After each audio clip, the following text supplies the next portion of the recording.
Hi there, this is Hamza. In this series, we will be covering about Claude Agent SDK from beginner to advanced.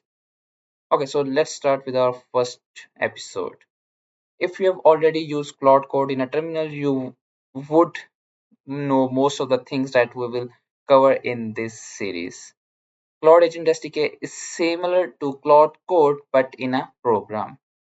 Okay, so before diving deep into Claude Agent SDK, it would be better if we first know about what is an agent and how it differs from the LLM call. Okay, whenever you make a single LLM call, you provide a query and it provides the answer. But in case of agent, it is a little different. It has loop, it can perform reasoning, it can decide what to do next, perform some actions based on its capabilities. Okay, so based on other options, where does the agent SDK fit?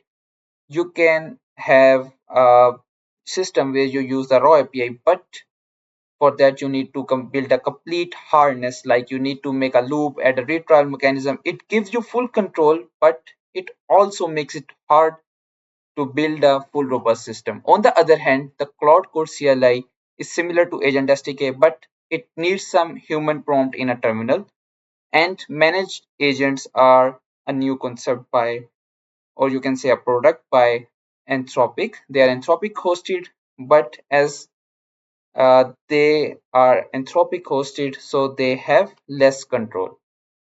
And Agent SDK sits right in between all of these things. It provides you full programmability, but also saves you from the hassle of making the harness around the agent. You don't need to reinvent the agent loop, its tools, and other stuff.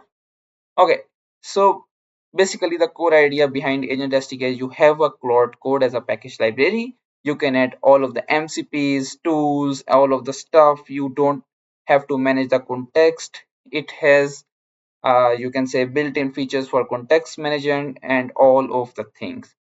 And by the end of this series, we will be building a customer support agent that looks up the database, searches documentation, and makes escalation depending upon the needs. So this is the first episode, and in the second episode, we'll be setting up a basic agent and making some cool stuff. Okay, have a great day.